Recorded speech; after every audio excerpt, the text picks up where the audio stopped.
आज जो हमारे गेस्ट है यहाँ पर बैक स्टेज पर, उनकी जो एनर्जी है वो नेक्स्ट लेवल है। वो इंडिया के सबसे पॉपुलर मोटिवेशनल स्पीकर्स में से एक हैं। Please give an energetic and warm welcome to the one and only Sonu Sharma.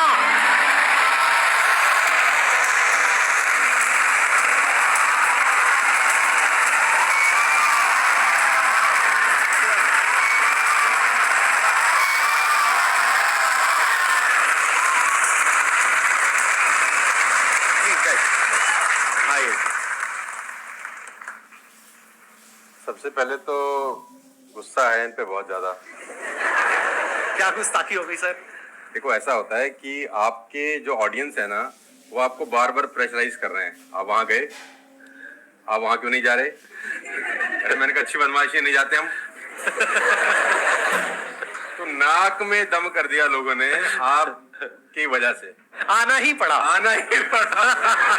मतलब इतने मैसेज, अब तो 2-3 दिन से तो धमकी वाले भी आ रहे हैं, जाओगे कि नहीं जाओगे।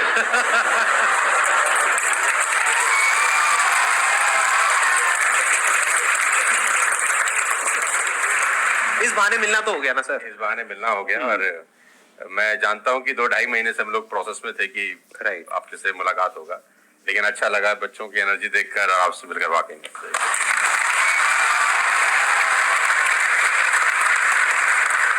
आप बताइए कौन है जो इनसे कुछ क्वेश्चंस पूछना चाहते हैं? मेरा क्वेश्चन ये है कि जब आपका लाइफ का एक स्ट्रगलिंग फेज था, तो उस टाइम पे आपको गिव अप करने का फीलिंग आया होगा, तो उस फीलिंग को हमें कैसे टैकल करना है या फिर आपने कैसे टैकल किया? देखो, जब आपका वाई बहुत क्लियर होता है ना, तो आप गिव अप कभी भी नहीं करते। कोई भी चीज क्यों करना है, ये सबसे इंपॉर्टेंट रोल प्ले करता है। There is a book by Simon Sinek called learn your why, कि आप कोई भी काम क्यों कर रहे हैं, है ना। तो अगर आप उस किताब को पढ़ेंगे ना, तो आपको बहुत सारी चीजें सीखने को मिलेंगी। वाई बहुत इंपॉर्टेंट है। मतलब अगर आपका वाई क्लियर है ना, तो कोई भी ऑब्स्टिकल गिराने के बाद, आप गिरने के बाद, नीचे गिरने के बाद आप अपने आप उठ खड़े हो जाते हैं। तो वाई स्ट्रांग होना चाहिए, और वही लोग उठ नहीं खड़े होते हैं जिनका वाई स्ट्रांग नहीं है। मैं एग्जांपल देके समझाता हूँ आपको। फॉर एग्जांपल मैं आपको वुडन स्ट्रोक दूं, 2 फुट जिसका विड्थ हो और 30 फीट जिसका लेंथ हो, और आपको बोलूं मैं यहाँ से वहां आपको ट्रेवल करना है उसके ऊपर चल के, और मैं आपको 10,000 रुपए दूंगा, तो आप चल लेंगे बहुत आराम से। आप सवाल को ट्विस्ट करते हैं। अब उसी फट्टे को मैं 100 माले की 2 बिल्डिंग के बीच में लगा दूं, अब आप चलेंगे? लेकिन मैं अगर आपको अभी भी चलवा दूं तो आप अभी भी चलेंगे। अगर आपको पता हो कि दूसरी बिल्डिंग में आपकी बेटी है और उस बिल्डिंग में आग लग गई है, और मैं आपको 1 रुपया भी नहीं दूंगा, फिर भी आप चलेंगे, बिकॉज आपका वाई क्लियर है। जब आपका वाई क्लियर होता है ना, तो कोई भी ऑब्स्टिकल, कोई भी गिरावट आपको कभी रोक नहीं सकती। लेकिन जब वाई क्लियर नहीं होता, तो छोटी से छोटी ऑब्स्टिकल भी आपको वापस ले जाती है जहां से आपने जर्नी स्टार्ट किया होता है। वाई इंपॉर्टेंट है। आप सबसे मेरा क्वेश्चन है, आप कैसे बनना चाहते हो? जैसे एक होता है कि जरा सा भी कोई थोड़ी सी भी प्रॉब्लम आई तो रोने लग गए, परेशान हो गए। एक ऐसी पर्सनालिटी आपकी हो सकती है कि आने दो, जो आ रहा है आने दो, देख लेंगे, संभाल लेंगे। वो किसके अंदर हो सकता है? जिसने बहुत सारी छोटी छोटी प्रॉब्लम्स को फेस किया है, वही तो बोल सकता है ना आने दो। इस बात को अच्छे से समझ लो कि स्ट्रांग बनते कैसे हैं। स्ट्रांग बनते हैं प्रॉब्लम से, फेलियर से, स्ट्रगल से, सक्सेस से नहीं। सक्सेस से तो दिमाग खराब होता है हम सबका। सच बता रहा हूं आप लोगों को। अभी आप लोगों के लिए सक्सेस बहुत इंपॉर्टेंट है ना। सक्सेस से कुछ नहीं होता है। सक्सेस जब मिल जाती है, हम अपने कंफर्ट जोन में चले जाते हैं और दिमाग खराब हो जाता है, ईगो बढ़ जाती है। बट एक्चुअल में एक इंसान अंदर से जो स्ट्रांग बनता है ना, वो बनता है ठोकरे खा खा करके, प्रॉब्लम्स को फेस करके, स्ट्रगल्स को देख करके। तो आप जितना अभी इस एज में फेलियर्स को देख लोगे, फेलियर से डरोगे नहीं, उतना ही आने वाले 10 साल बाद स्ट्रांग हो जाओगे। With all the respect and regard to everybody, आप देखेंगे कि जो सड़क किनारे बहुत सारे लोग रह रहे होते हैं ना, तंबू वंबू लगा के कुछ सामान बेच रहे हैं टाइप्स, वहां देखना उनके बच्चों का इम्यून सिस्टम बहुत शानदार होता है। वो सर्दी में, जनवरी की सर्दी के अंदर वो नंगा ही खेल रहा होगा सर, और हमारा पैम्पर्ड बच्चा ब्लैंकेट के अंदर उसको जुकाम हो जाता है, जरा सा हवा लग जाए ठंडा। तो जो ठोकरे हैं ना, वो आपका इम्यून सिस्टम बहुत अच्छा बना देते हैं। सफलता, सही कह रहे हैं संदीप जी, कि दिमाग खराब करती है। तो ये जो 5-6 साल है, फ्रॉम 14 to 20 और 22, यहाँ तो आदमी की रगड़म पट्टी होनी चाहिए दबा के। मतलब उसके तो खून के आंसू आ जाने चाहिए कि जिंदगी में भगवान ने मुझे क्या दिया है। सही कह रहे हैं, बिल्कुल सही कह रहे हैं। जो मैच्योर लोग रहते हैं, जिनको लगता है कि यार एक कुदरत टेस्ट ले रही है यार हमारा, वो तो खुद ही बोलता है, अगर 2-4 साल कुछ ना हो ना, ऊपर देख के बोलता है कुछ कर नहीं रहे क्या। मुझसे भरोसा उठ गया है क्या? हाँ सही बात है। ये जो कुछ चैलेंज मैं तैयार हूँ कुछ बड़ा मजा करने ही नहीं के आता लिए। उसके बिना मजा ही हम नहीं तो आता। लोग वो हैं कि हम गाड़ी चलाते हैं ना, 4-5 साल स्मूथ चलने लग जाए गाड़ी रोड पे, तो हम गाड़ी रोक के खुद ही खड्डा खोदते हैं सड़क पे। साला इतनी स्मूथ तो चल रही है, कोई ना कोई चैलेंज चाहिए यार, मजा नहीं आ रहा यार गाड़ी चलाते हुए।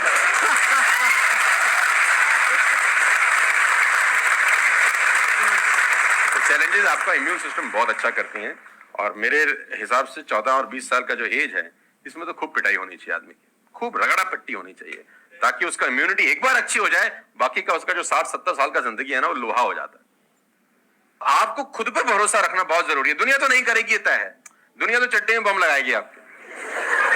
हाँ, तकलीफ ये नहीं है कि चड्डी में बम लगाएगी, तकलीफ ये है कि रिमोट भी अपने हाथ में रखेगी जब मन करे। हाँ, जब मन करेगी वो खास। सही दुनिया बात पे है। भरोसा नहीं करेगी, इतना है।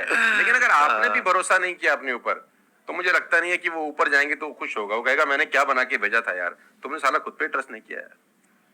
मेरा ये मानना है कि आदमी पहाड़ की चोटी से गिर जाए ना, वापस खड़ा हो जाता है। ऊंट से गिर के भी खड़ा हो सकता है, लेकिन अपनी नजर में गिर जाए ना, फिर आदमी खड़ा नहीं होता कभी। कामाल को अपनी नजर में खड़ा होना है। मेरा एक क्वेश्चन है आपसे, ये जो आप अपने वीडियोस में बार बार साला साला बोलते हो, तो आपका साला एक्चुअल में है या नहीं है? नहीं, बिल्कुल है, आश पुष्ट है। कहते ना सारी खुदाई एक तरफ, एक्चुअली मैं उसको याद करता हूँ, लोग कुछ और वही में क्या?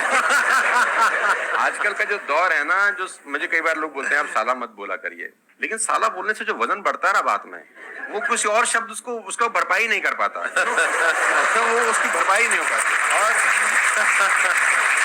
और कभी कभी जैसा लोग मुझे बोलते हैं मत यूज करो, ये वो आदमी है जो नेटफ्लिक्स देख रहा है और न जाने क्या क्या देख रहा है और क्या क्या सुन रहा है, लेकिन उसको मेरे से पंगा है थोड़ा सा। हर आदमी रहता है ना कि इस देश में हर आदमी से खुश हो सकता है क्या? If everybody likes you, you have a serious problem, है ना? अगर दुनिया में सब आपको पसंद करते हैं तो आप में कोई प्रॉब्लम है, फिर आपने कोई समझौते किए हैं जीवन के अंदर। हाँ। तो मैं वो जानबूझ के बोलता हूँ, क्योंकि उसका जो वजन है ना यार, मैं और बोलना चाहता हूँ और भी कुछ, लेकिन रोक लेते हो।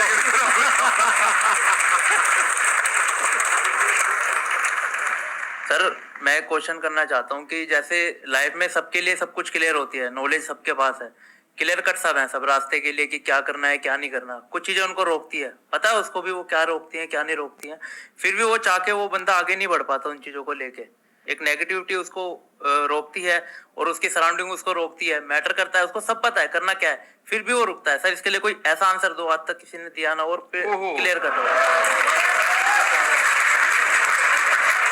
भगवान कृष्ण पांडवों के तरफ से गए 5 गांव मांगने हस्तिनापुर, शांति प्रस्ताव लेके गए कि 5 गांव आप पांडवों को दे दो, बड़े संतोषी हैं, वो लड़ाई वड़ाई नहीं करेंगे और पूरी महाभारत टल जाएगी। खत्म, कोई दिक्कत नहीं है। तो दुर्योधन ने बोला कि सुई के नोक बराबर भी जमीन नहीं दूंगा।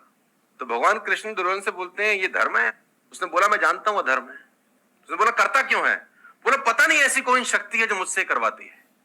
ऐसा होता ही नहीं है कि गलत करने वाले को अरे मुझे तो पता ही नहीं था चोरी करना पाप है, नहीं तो मैं करता ही नहीं यार। पता होता है। वो कहता पता नहीं ऐसी कौन सी शक्ति है जो मुझसे गलत कराने को मजबूर करती है और मैं करता जाता हूं। कुत्ता रहता है ना, जो कुत्ता, उससे परफेक्ट एग्जाम्पल नहीं है। कुत्ता अगर रोटी चुरा के कहीं से भागेगा ना, आप ध्यान दीजिए, गौर करिए, कहीं से चुरा के भागे तो वो 3 गली दूर जाएगा। चोरी से खाएगा कि कोई देख तो नहीं रहा, चुरा के लाया है। और अगर मालिक उसको अगर परोसता है, ध्यान से देखना, वो पहले पूंछ उठाएगा, 2 हाथ ऊपर के करेगा, थैंक्स बोलेगा, शुक्रिया अदा करेगा, और जहां परोसी होगी वहीं बैठ के खाएगा। कुत्ते को भी पता है ये ईमानदारी की रोटी है, और उस कुत्ते को पता है कि साला बेईमानी की रोटी है, वो 3 गली दूर जाके खाता है। कुत्ते को भी पता होता है क्या सही है क्या गलत है, तो इंसानों को कैसे नहीं पता हो सकता? सबको पता होता है कि क्या सही होता है और क्या गलत होता है, फिर भी लोग करते हैं। ऐसा हो नहीं सकता। Cigarette smoking is injurious to health, everybody knows ना। अब वो 40 साल तक साला चेन स्मोकिंग कर रहा है और उसके फेफड़े खराब हो गए। डॉक्टर ने बोला भाई तेरी वारंटी खत्म है, तू विल शील्ड लिख ले, तू जाने की तैयारी कर ले। और ये डॉक्टर साहब को अगर इनोसेंटली बोल रहे, डॉक्टर साहब मुझे पता होता, भगवान कसम मैं पीता ही नहीं, बोल सकता है ऐसे? नो, उसको पता था। पता होने से कुछ नहीं होता। मैं अपनी ट्रेनिंग में बोलता हूँ execution is the most powerful thing. आपको सब पता है, सुबह सैर करने से सेहत अच्छी रहती है, हर किसी को पता होता है। गरीब भी कर सकता है, अमीर भी कर सकता है, चप्पल है तो भी कर सकता है, नाइकी का जूता वाला भी कर सकता है, लेकिन फिर भी नहीं करता ना। पता होने से क्या होता है? कुछ नहीं होता। Execution is important. यहाँ पर मैं थोड़ा सा ऐड करूंगा इनकी बात में। अब इस प्रॉब्लम को सोल्यूशन क्या है? जैसे फॉर एग्जांपल एक बार आपको सिगरेट की लत लग गई, तब अगर आप एक क्वेश्चन पूछोगे तो आपके लिए सिगरेट को छोड़ना, अगर मानो आपको 10 साल हो गए सिगरेट पीते हुए, अब एकदम से सिगरेट को छोड़ना बहुत ही मुश्किल है। मैं बोलता हूं आसान है, लेकिन इतना आसान नहीं है, क्योंकि बायोलॉजिकली आपकी जो ब्रेन है वो मांगेगी उस चीज को। अब सिर्फ साइकोलॉजिकली आप क्रेव नहीं कर रहे सिगरेट के लिए, बायोलॉजिकली भी वो क्रेविंग उठेगी अंदर से। जैसे भूख लगती है, प्यास लगती है, वैसे ही निकोटिन मांगेगी आपकी जो ब्रेन है। तो इसका सोल्यूशन क्या है? जब भी कोई गलत काम करने की शुरुआत कर रहे हो, आपको पता है कि वो सही है गलत है, तभी आपने क्वेश्चन पूछा, आपको पता है कि मैं यहां पर गड़बड़ कर रहा हूं। अब वो गड़बड़ क्या हो सकती है? टाइम खराब कर रहा हूं। एक बार आदत पड़ गई टाइम खराब करने की, उसके बाद बहुत मुश्किल हो जाएगा उसको छोड़ना। बहुत लेकिन अगर शुरुआत हो रही है टाइम खराब करने वही की, रोक लिया, पहली सिगरेट पे आप रुक गए, तो बच जाओगे। मैं आपको संदीप जी को ऐड करता हूँ, ये बिल्कुल फैंटास्टिक बात बोली इन्होंने, बहुत जबरदस्त बात बोली। एक गुरु और एक चेला कहीं से ट्रेवल कर रहे थे, राइट? कोई जंगल टाइप जगह थी, तो गुरु ने बोला इसको उखाड़ दो। क्या उखाड़ दो? वो छोटा सा पौधा सा लगा था, इतना सा उंगली जितना बाहर आया था। तो बच्चे ने बोला कौन सी बात है, खट से उखाड़ दिया। हाँ। थोड़ा सा और आगे गए तो 2-2.5 फुट का एक छोटा सा पेड़ था। गुरु ने बोला इसको उखाड़ दे। उसने थोड़ा सा जोर लगाया, वो भी उखाड़ दिया। फिर 4-5 फुट लंबा पेड़ था। गुरु ने बोला अब इसको उखाड़ दे। थोड़ी सी उसको मेहनत लग रही, लेकिन उसने फाइनली इसको भी रिमूव कर दिया। अब एक बरगद का पेड़ था करीब करीब 20 फीट ऊंचा। गुरु ने बोला अब इसको उखाड़। बोला महाराज कैसी बातें करते हुए, कैसे उखड़ेगा? बोला यही सिखाना चाह रहा था कि एक बार जड़ें गहरी हो जाए ना तो उसको उखाड़ना बहुत मुश्किल होता है।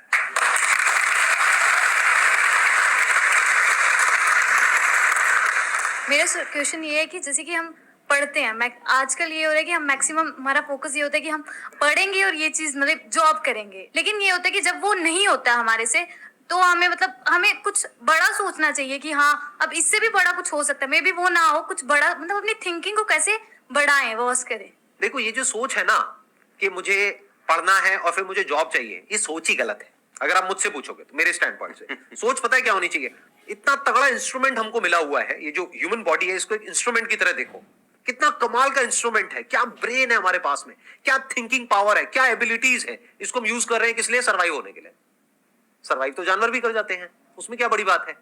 तो नॉलेज को यूज करो, यानी एजुकेशन को यूज करो कुछ क्रिएट करने के लिए। माइंडसेट को चेंज करो। अभी क्या एज है? 20 साल, 22 साल। अभी सोचो कि मैं अपनी पूरी लाइफ को क्रिएट करने वाली हूं। 20 साल, 30 साल, 40 साल, 50 साल, अभी पूरी लाइफ पड़ी है। उसको कैसे क्रिएट करना चाहते हो आप? कैसी लाइफ चाहते हो आप? उसको क्रिएट करो और उस नॉलेज को, उस एजुकेशन को यूज करो उसको क्रिएट करने के लिए। अगर एजुकेशन सिस्टम से वो नॉलेज नहीं मिल रही है तो बाहर से ले लो। इंफॉर्मेशन एज बोलते हैं इसको। इंटरनेट पे भरी पड़ी है नॉलेज, नॉलेज की कहां कमी है? और अपने दिमाग को खोलो। सिर्फ ये लाइफ नहीं है कि मैंने यहां से पढ़ाई करी, उसके बाद में मुझे जॉब लग गई तो मैं सक्सेस हूं, जॉब नहीं लगी तो मैं फेलियर हूं। अरे नहीं, वो समय गया।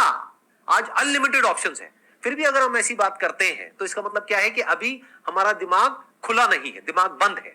बोलते हैं ना mind is like a parachute, it can't work unless it's open. तो दिमाग को खोलो, देखो दुनिया में क्या क्या हो रहा है। Job is not the only way to make money, there are lot of ways to make money. You must have that capability to create something of value for the society, for the world. अगर आप ऐसा कुछ कर सकते हो तो दुनिया तैयार है आपको पैसा देने के लिए। आप इसको ऐसे देखो, मैं आपसे एक क्वेश्चन पूछता हूं। आपकी लाइफ में मानो कोई बहुत बड़ी प्रॉब्लम है और वो किसी पर्टिकुलर प्रोडक्ट से या सर्विस से सॉल्व हो जाती है, आप पैसे दोगे या नहीं दोगे? देंगे। दोगे ना? Yes, sir. तो और लोग भी तो आपको देंगे। इसी को तो बिजनेस बोलते हैं। मेरा एक वीडियो है, अगर टाइम मिले तो देखना, कि इस दुनिया में जंगल का शेर बनना, सर्कस का नहीं। शेर तो सर्कस में भी रहता है ना। अब वो जो चाबुक वाला ना उसको नचाता है, आग में से भी कूदने को बोलता है तो बेचारा कूद जाता है। उसको सिर्फ सहूलियत ये होती है कि उसको टाइम पे खाना मिल जाता है बस। लेकिन जो जंगल का शेर है उसको कभी मिलता है, कभी नहीं मिलता। उसको रोज हॉन्ट करना पड़ता है। Every day when the sun rises उसको भागना पड़ता है शिकार के लिए, नहीं तो वो शाम का अपना सूर्यास्त नहीं देख सकता, मर जाएगा। डेली भागना है, डेली दौड़ है, डेली लड़ाई है, डेली जंग है उसकी। लेकिन सर्कस के साथ कोई जंग है ऐसी नहीं। उसको धूप की तकलीफ नहीं है, धूप उसको पड़ेगी नहीं, बारिश उस पर आएगी नहीं, सेफ सिक्योर है, मस्त रह रहा है, उसकी टेक केयर हो रही है। लेकिन साला कोई जिंदगी है?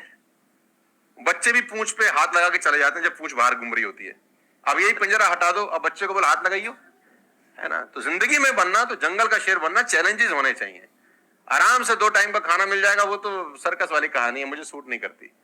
जंगल में रहे, खाना मिलेगा नहीं मिलेगा लेकिन शान से जिएंगे। 100 साल की नालायक जिंदगी से 30 साल की साले शानदार जिंदगी ज्यादा अच्छी है।